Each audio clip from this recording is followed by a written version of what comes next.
Dan agar lain kali kita tidak bicara secara publik di depan banyak orang, membangga-banggakan apa yang telah ditulis oleh Michael Hart, padahal tidak ada sesuatu yang patut dibanggakan dari buku ini. Justru sebaliknya. Sebaliknya kita mestinya patut kecewa ya dengan Michael Hart ini.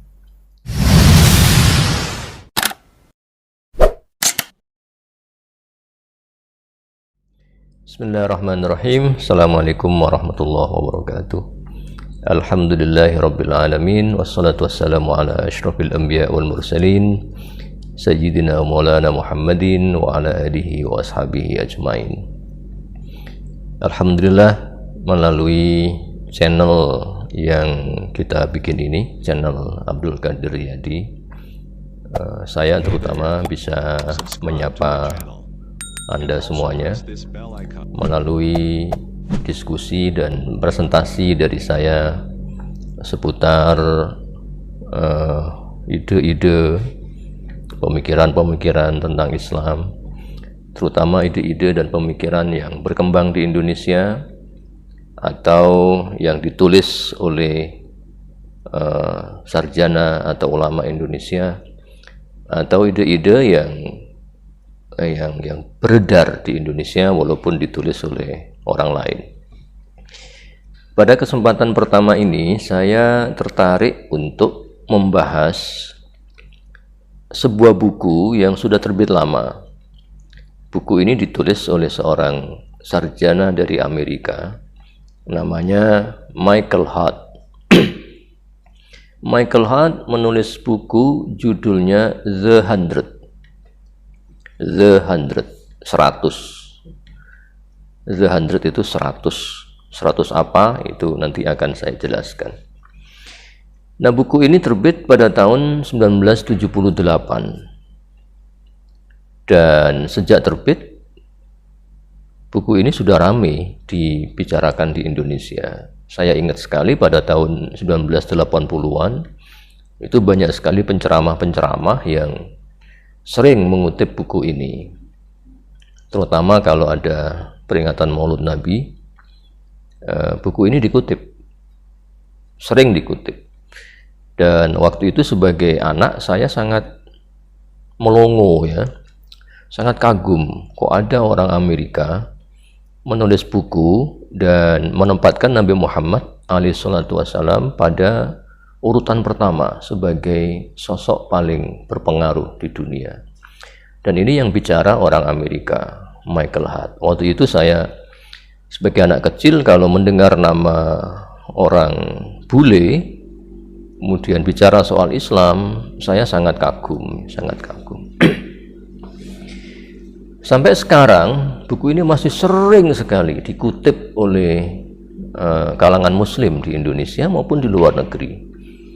Di luar negeri umpamanya ya, ada yang kita kenal itu Ahmad Didat, sudah lama memang.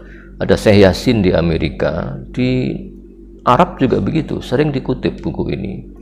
Dikutip dalam rangka menunjukkan ini loh, Nabi Muhammad itu hebat. Bahkan seorang Michael Hart yang non muslim pun memuja-muja Nabi Muhammad. Berarti Nabi kita ini hebat.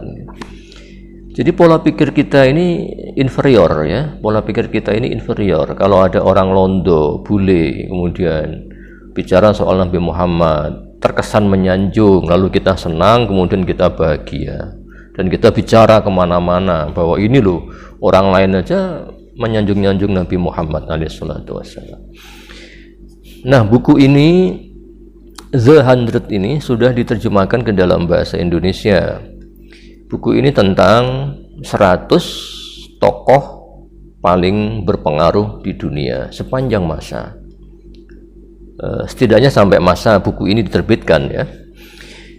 Nah, dalam buku itu Nabi Muhammad diletakkan di urutan pertama sebagai tokoh paling berpengaruh di dunia. Dan ini membuat banyak orang muslim itu kayak bahagia gitu, bahagia.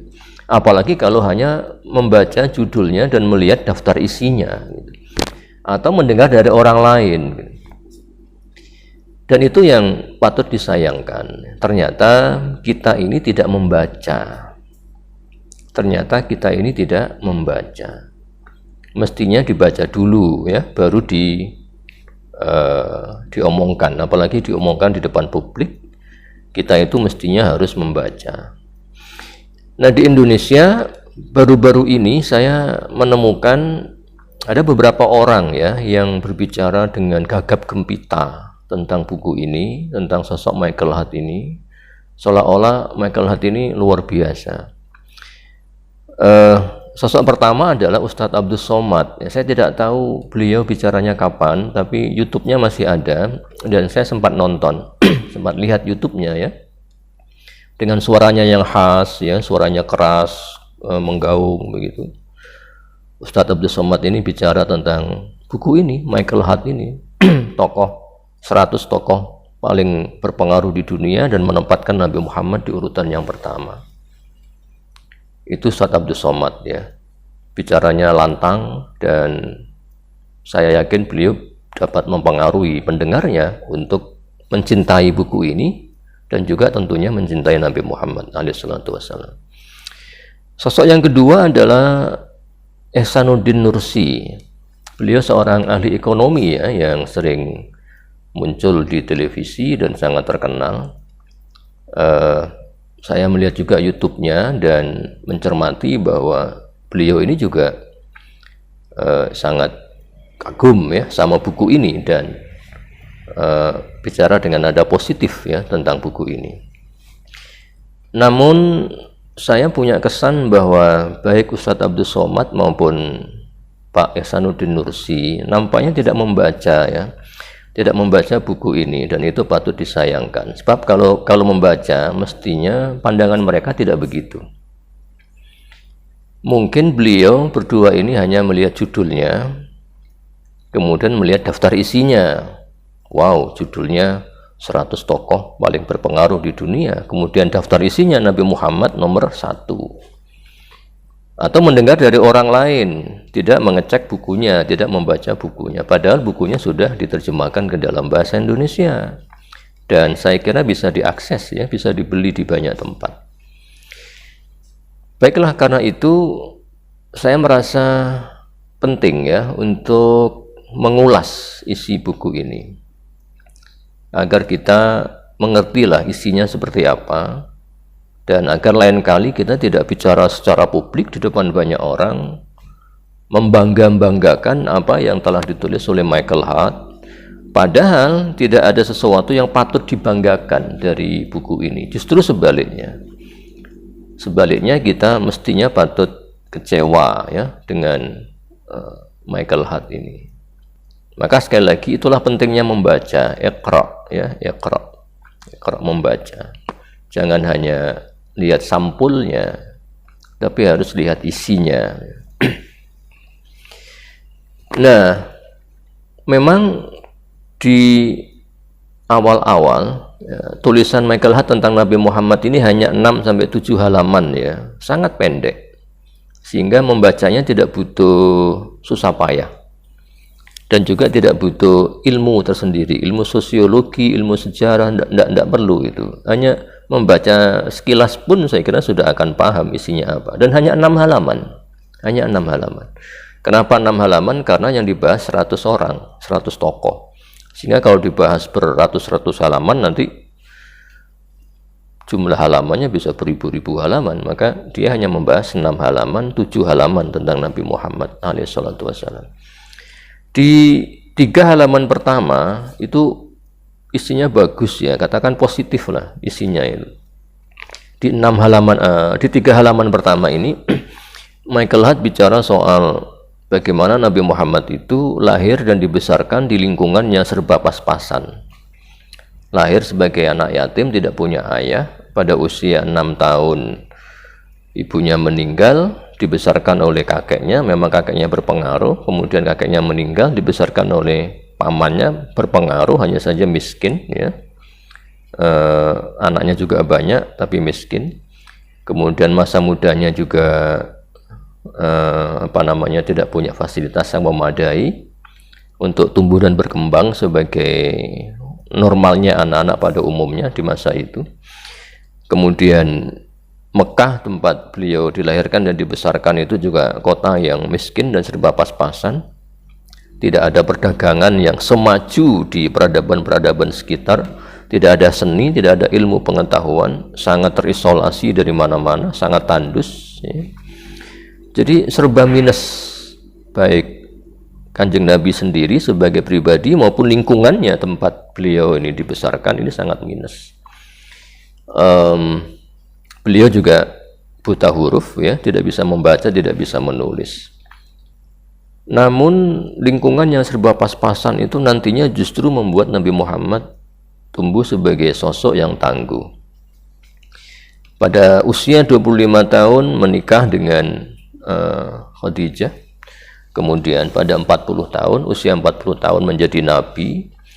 13 tahun di Mekah itu berdakwah, tapi dengan banyak sekali tantangan dari orang-orang Quraisy, katakan masih belum berhasil. Begitu pindah ke Madinah, hanya dalam waktu 10 tahun, sangat pendek, Kanjeng Nabi Muhammad berhasil untuk merevolusi, ya, semenanjung Saudi, semenanjung Arabia maksud saya, dan mengislamkan, ya, seluruh semenanjung Arabia waktu itu, yang terdiri dari Saudi sendiri. Saudi zaman sekarang, Yaman, Oman, itu semuanya sudah diislamkan pada masa Kanjeng Nabi Muhammad SAW masih hidup. Kemudian beliau wafat, dilanjutkan oleh Abu Bakar, kemudian Umar.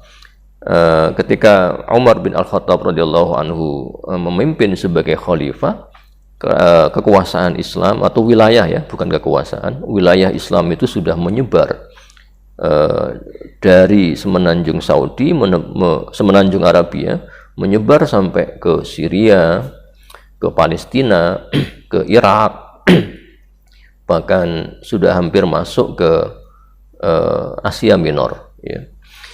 Dan ini semua terjadi dalam hitungan yang sangat cepat sekali,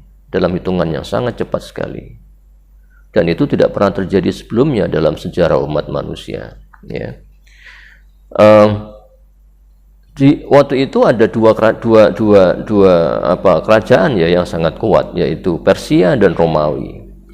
Dan dua kerajaan ini pada zaman Umar, ya, sudah kehilangan wilayahnya, terutama wilayah-wilayah Bizantium Timur, Irak, ya, Syam, Palestina, itu dulu di bawah kekuasaan Romawi, dan di zaman Umar bin Al-Khattab itu sudah diambil alih, dikuasai direbut, ya, oleh pasukan Muslim. Ini menggambarkan betapa hebatnya Nabi Muhammad SAW, betapa hebatnya umat Islam, betapa kuatnya pengaruh Rasulullah SAW. Namun pada halaman berikutnya, masuk ke halaman 4, nah, disinilah sosok Michael Hart itu terkuak. Siapa sesungguhnya dia, dan sesungguhnya dia menulis buku ini untuk apa? Apakah dia termasuk pengagum Nabi Muhammad, atau sebaliknya, apakah dia ingin memuji Nabi Muhammad, atau sebaliknya, apakah dia respect pada Islam, atau sebaliknya? Itu mulai terkuak di sini, mulai di halaman 4 lah. Kalau di buku yang saya miliki ini di halaman 8. Di halaman 8 sampai akhir mulai terkuak, mulai nampak. Dan disitulah yang mestinya kita baca, ya. Dan saya yakin kalau kita membaca di halaman 4 ke bawah ini, saya yakin kita tidak akan lagi itu membangga-banggakan Michael Hart, itu nggak akan lagi, ya. Lucu saja bagi saya, ya. Saya sudah mengenal buku ini sejak 20 tahun yang lalu, ketika saya mulai senang membaca, ya. Waktu kecil kan enggak suka membaca. Kira-kira 20 tahun yang lalu saya mulai membaca buku ini, dan saya menemukan aneh sekali buku ini. Dan semakin aneh ketika saya melihat kita orang Islam Indonesia ini, para dai, khutbah Jumat juga begitu, membangga-banggakan buku ini. Dan saya merasa aneh sekali, kok bisa, ya? Apakah orang-orang ini nggak baca? Nah, di halaman buku yang saya miliki ini, di halaman 8, Michael Hart mulai bertanya, bagaimana atau mengapa Nabi Muhammad itu dianggap, atau saya anggap, sebagai orang yang paling berpengaruh sepanjang masa, sepanjang sejarah. Dia memberikan beberapa alasan, dan saya yakin alasan yang diberikan oleh Michael Hart ini akan membuat kita kaget dan membuat orang-orang yang selama ini membangga-banggakan Michael Hart, saya yakin sejak saat ini tidak akan lagi membangga-banggakan Michael Hart. Alasan yang paling utama adalah karena menurut Michael Hart, Kanjeng Nabi Muhammad itu mampu menulis Al-Quran. Karena Nabi Muhammad itu mampu menulis Al-Quran. Kalimatnya begini, kalimat yang ditulis oleh Michael Hart ini bunyinya begini. Jadi menurut Michael Hart, Al-Quran itu karangannya Nabi Muhammad. Makanya Nabi Muhammad hebat, nomor 1 di dunia, karena bisa mengarang kitab yang sangat luar biasa. Kitab yang diabadikan oleh umat Islam, diapalkan isinya, yang menghafal pun orangnya jumlahnya ribuan bahkan jutaan. Kemudian dilombakan, dilakukan segala macam, dibaca setiap saat. Itulah hebatnya Nabi Muhammad, bisa menulis sebuah kitab yang begitu diagung-agungkan oleh umat Islam. Dalam kalimat Michael Hart, dia mengatakan begini, Muhammad is the author of the Muslim Holy Scripture, the Quran. Muhammad itu adalah pengarang kitab sucinya umat Islam, yaitu Al-Quran. Dan yang menarik juga adalah dia di sini mengatakan Holy Scriptures, yang artinya bahwa Quran itu banyak, bukan hanya satu. Dan Quran-Quran yang banyak ini adalah ciptaannya, tulisannya, karangannya Nabi Muhammad. Nah, ini mohon diingat betul ya, diingat betul. Sehingga menurut saya nggak usah lagi lah membangga-banggakan Michael Hart ya. Siapa sih dia? Ya kita tetap hormat ya sama dia ya. Sebagai seorang ilmuwan, juga sebagai seorang penulis buku, ya. Bukunya kita hormati, orangnya kita hormati. Cuma kita ini mestinya menghargai diri kita sendiri dengan cara tidak membangga-banggakan Michael Hart. Kemudian dia mengatakan Quran itu adalah collection of Muhammad statement, koleksi kumpulan daripada statementnya Muhammad, statementnya Nabi Muhammad, ujaran-ujarannya, sabda-sabdanya Nabi Muhammad. Jadi dia tidak bisa membedakan antara mana Quran, mana hadis. Kalau hadis tentu itu adalah ujarannya, sabdanya Nabi Muhammad. Nah, bagi Michael Hart, Quran juga sabdanya Nabi Muhammad. Quran, jadi bukan wahyu.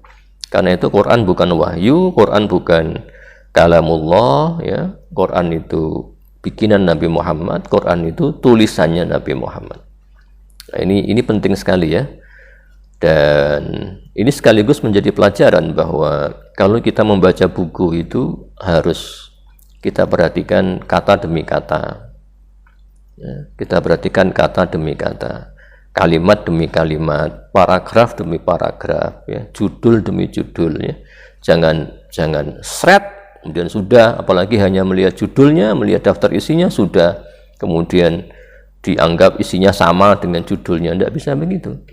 Jangan hanya melihat covernya ya, sampulnya sama daftar isinya, kemudian Anda mengambil kesimpulan, oh berarti ini begini. Oh, tidak bisa, harus dibaca isinya.